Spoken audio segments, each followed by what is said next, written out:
Olá, pessoal! Hoje eu estou aqui a pedido da Mara Barroso, que coordena um grupo Unidas de Cristo. E ela me pede para que eu possa trazer alguns esclarecimentos sobre a violência contra a mulher. A gente sabe que existe muitos movimentos contrários à igreja, acusando a igreja de ser a potencializadora da violência contra a mulher, em virtude da Bíblia colocar que o papel da mulher é de ser submissa ao seu marido. E eu estou aqui hoje para a gente esclarecer, para a gente entender o texto quando o apóstolo Paulo nos fala sobre isso e o que ele estava querendo dizer, tanto com a palavra submissão quanto os papéis no casamento. Então, em primeiro lugar, a gente precisa entender que eu estou falando dentro de uma perspectiva cristã. Então, se você não é cristão, se a Bíblia não é um livro de referência para você, provavelmente você não vai concordar com as coisas que eu vou dizer, porque eu vou usar como base a Bíblia. É a mesma coisa quando a gente está na universidade, porque eu sou pedagoga, quando a gente defende uma ideia, uma tese, baseada em algum autor teórico e a outra pessoa não gosta daquele autor, não acredita na pesquisa daquele pesquisador, acha que aquele pesquisador não segue o caminho que ela deveria seguir do ponto de vista pedagógico. Então é a mesma coisa. Se a Bíblia não é uma referência para você, se a Bíblia não é a verdade para você, então provavelmente você não vai ter argumentos convincentes, porque o que eu vou usar para fundamentar os meus argumentos aqui é a Bíblia, que para nós cristãos é o nosso livro balizador, é o livro que a gente deve seguir. Então vamos lá, o que é que a Bíblia fala sobre essa questão do papel da mulher? Em primeiro lugar, você precisa entender que o casamento na Bíblia é colocado como uma representação. É uma representação da relação de Deus com o homem. Essa relação de Deus com o homem é representada através do casamento. Então, a Bíblia coloca Jesus como noivo e a igreja como a noiva. E aí é muito fácil a gente imaginar num casamento como que o noivo faz tudo pela noiva, está completamente apaixonado pela noiva, está doido para fazer uma aliança com a noiva. O noivo espera e faz tudo de bom pela sua noiva. Assim é Cristo por nós. Cristo faz tudo por nós. Ele se entregou por nós. Ele morreu no nosso lugar. Tanto amor ele tem por nós que ele entregou a sua própria vida. E o esposo deve fazer isso pela sua esposa, porque a Bíblia diz que o esposo deve imitar Cristo. Aí fala da noiva, a noiva é a igreja. A noiva, quando a gente vai casar, a noiva anseia pelo noivo. A noiva entra na igreja, o noivo está lá esperando, a gente entra, a gente se adorna, a gente se veste, a gente se maqueia, a gente fica mais linda possível porque a gente anseia pelo encontro com o nosso noivo. Então assim a Bíblia descreve que a igreja anseia por Cristo. Quando a igreja está para fazer esse casamento, essa aliança, e esse casamento vai ser a vida eterna, que nós vamos estar eternamente com Cristo, ela deve se preparar da melhor forma. Então nós procuramos agradar o noivo, nós procuramos nos vestir, nós procuramos nos adornar, nós procuramos nos preparar com aquilo que o noivo gosta. Por exemplo, eu quero relatar a minha experiência pessoal. Eu tenho os cabelos, grandes. E quando eu me casei, o meu marido falou assim, olha, eu não quero que você prende o cabelo, porque quando você prende o cabelo todo, eu acho que você envelhece.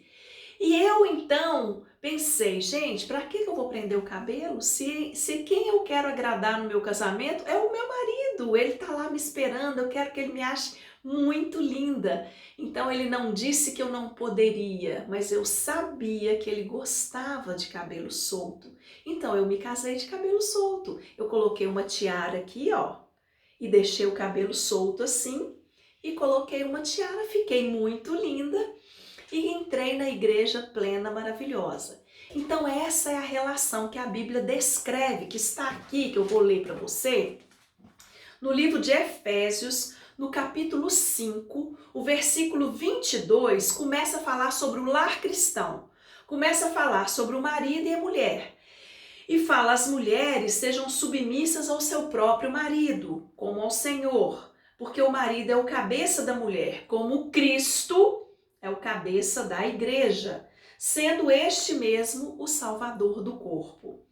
Como, porém, a igreja está sujeita a Cristo, também as mulheres sejam em tudo submissas ao seu marido. Maridos, amai vossas mulheres, como também Cristo amou a igreja e a si mesmo se entregou por ela, para que a santificasse, tendo-a purificado por meio da lavagem de água pela palavra, para apresentar a si mesmo igreja gloriosa, sem mácula, nem ruga, nem coisa semelhante, porém santa e sem defeito. Assim também os maridos devem amar a sua mulher como ao próprio corpo. Presta atenção nisso. Quem ama a sua esposa, a si mesmo se ama. Porque ninguém jamais odiou a própria carne. Antes a alimenta e dela cuida, como também Cristo faz com a igreja. Porque somos membros do seu corpo. E aí fala que o homem vai deixar o pai e mãe e tal. Então, olha, vamos entender aqui o contexto deste texto. Quando fala que as mulheres devem ser submissas aos maridos, o texto está dizendo que a mulher em submissão a Deus, que mandou ela ser submissa, ela se submete. A palavra submissão não significa humilhação, não significa você colocar a pessoa num patamar inferior. Submissão é ter a mesma missão como auxiliadora. Então, a missão é dada ao homem como autoridade no lar, assim está descrito, de representar o papel de Cristo, e a mulher de representar a igreja. Mas o que fala aqui para o marido? Que ele deve amar a esposa como Cristo amou a igreja. Como que Cristo amou a igreja? A Bíblia diz que quando Jesus morreu no nosso lugar, por nós éramos pecadores, nós éramos inimigos dele. Então veja bem, se você tem um inimigo, suponhamos que alguém falou mal do seu filho, falou mal de você, é fofoqueira, foi lá e cobiçou o seu marido, só faz o mal para você, e aí a Bíblia diz que aquela pessoa ali, que é sua inimiga, que você deve o quê? Amar o seu inimigo, mas é difícil. Se você for pensar, gente, eu morreria pelo meu inimigo? Claro que a gente não morreria. Se essa pessoa estivesse numa situação onde a gente tivesse que escolher entre ela e outra, para uma pessoa matar, fala, você tem que escolher uma, a gente escolheria o inimigo, porque a gente sabe o que o inimigo faz pra gente. Pois a Bíblia diz que nós éramos inimigos de Deus, porque nós éramos pecadores. E Jesus veio, e mesmo nós sendo inimigos dele, ele se entregou no nosso lugar, ou seja, ele se dispôs a morrer por nós. É isso que o marido tem que fazer pela igreja, é o que está dizendo o texto. Maridos, você tem que amar como Cristo. A sua mulher não é o que você esperava, não? Ame-a. A sua mulher não cozinha bem, a comidinha dela não é boa, não? Ame-a. A sua mulher não é o que você esperava na intimidade? Ame-a, porque Cristo nos amou com amor incondicional. E é assim que é ordenado que o homem ame a sua esposa. E a esposa se submete a ele em obediência a Deus. É muito fácil submeter-se a um marido que te ama como Cristo amou a igreja. Quando um marido faz tudo por você, defende você, porque aqui diz que ele deve amar a esposa como ele ama a própria carne. O que você não quer para você, você não deve querer para sua esposa. Você defende a sua esposa? Quando acontece alguma coisa com ela, você defende? Você se coloca na frente para sofrer por ela? Numa situação de orçamento tá pequeno, você coloca ela na frente? As prioridades dela ou sempre são as suas? É isso que a Bíblia ordena, que você deve amá-la como a sua própria carne, que ninguém odeia a própria carne. Que você deve cuidar, que você deve prover, que você deve trazer para casa o sustento e não colocar sua mulher para trabalhar, para sustentar a casa. E agora eu quero entrar no ponto principal deste vídeo, que foi o pedido, a violência contra a mulher. Nunca você vai encontrar na Bíblia, você pode procurar de capa a capa, eu te desafio a me mostrar na Bíblia a legitimidade de um homem para encostar a mão numa mulher. A violência contra a mulher é pecado. E se você faz isso, você está pecando feio. E você deve, inclusive, ser denunciado na justiça e denunciado na igreja. Sabe o que a Bíblia diz? Que os líderes na igreja, os pastores, eles têm legitimidade para disciplinar as pessoas. O que é disciplinar uma pessoa? É quando ela está andando fora do padrão de Deus, não do padrão de homens. Ah, você não faz isso porque eu gosto, então eu vou te disciplinar. Não, não é isso que a Bíblia diz, que a autoridade da igreja tem legitimidade. A Bíblia diz que você não pode fazer isso, então eu sou um líder aqui na igreja e em nome de Cristo eu vou te disciplinar para você entender que Deus não autoriza esse percurso que você está fazendo. É assim com adultério, é assim com roubo, é assim com mentira. Se você percebe ou recebe uma denúncia de que um membro está adulterando, você como líder, você pastor, você conselho da igreja, deve chamar este homem ou essa mulher que está praticando o adultério, que a Bíblia não autoriza, e deve discipliná-lo. Deve dizer, olha, você vai ser suspenso da comunhão e nós vamos acompanhar você. Você precisa se tratar, arrepender, você precisa retomar o caminho. E assim também deve ser com a violência contra a mulher. Bater numa mulher não é autorizado por Deus. Então, se você, mulher, sofre violência, se o seu marido pega esse texto e fala que você tem que ser submissa, o que o texto diz e o contexto do texto é de que você tem que ser submissa a Deus e não ao seu marido. Deus te mandou submeter-se a ele, mas ele não tem legitimidade para fazer nada que Deus não aprove. Se o seu marido te mandar roubar, você vai roubar? Se o seu marido te mandar matar, você vai matar? Não vai. Por quê? Porque Deus está acima dele e Deus não autoriza o roubo. E Deus não autoriza o homicídio. Então nós nos submetemos ao nosso marido até o ponto em que ele não fere as ordens divinas. E se ele te bate, ele está pecando. Ele precisa ser disciplinado pela igreja e pela justiça. Se o seu marido não é da igreja, não adianta você levar ele na igreja, porque ele não está sob a autoridade da igreja. Se ele não é da igreja, você leva ele na delegacia de mulheres, faz a queixa, faz a denúncia e deixa que ele pague pelo erro, porque a gente tem aqui a questão espiritual. Não está autorizado por Deus nenhum homem levantar a mão para uma mulher. E não está autorizado pelas leis humanas. Bater na mulher é crime. Então, você tem que fazer as denúncias nas duas esferas. Se o seu marido é da igreja, e se você levar na igreja e a igreja disciplinar o seu marido e ele mudar de caminho, você nem vai precisar ir lá na justiça, você resolve aqui. Mas se não resolver, você vai usar o seu direito como cidadã de que você vai fazer essa denúncia. Quero falar também para os líderes, para os pastores, para os conselhos das igrejas, para estarem atentos a isso. Muitas vezes a gente chega numa igreja, eu faço muitos aconselhamentos com mulheres, com casais, e chega no conselho da igreja, chega na liderança e fala, olha, o meu marido está me batendo. E o pastor, ou o líder, ou a pessoa do ministério a quem essa pessoa procurou, diz assim, vamos orar, minha irmã. Olha, orar é uma coisa que a gente tem que fazer todo dia. Não é só quando está apanhando, não. A gente não vive sem oração. A gente que é cristão, a gente sabe que oração é alimento diário.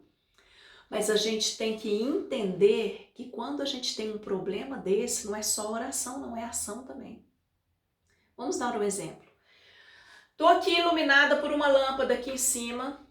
Se a lâmpada queima na igreja, o que a gente faz quando a lâmpada queima? A gente chama alguém, compra uma lâmpada nova, sobe, troca a lâmpada para que volte a iluminar. Por que você não ora para Deus consertar a lâmpada? Será que Deus não tem poder, não? Queimou a lâmpada? Vamos orar. Vamos orar para a lâmpada ser arrumada. Ninguém fala isso. Vamos agir.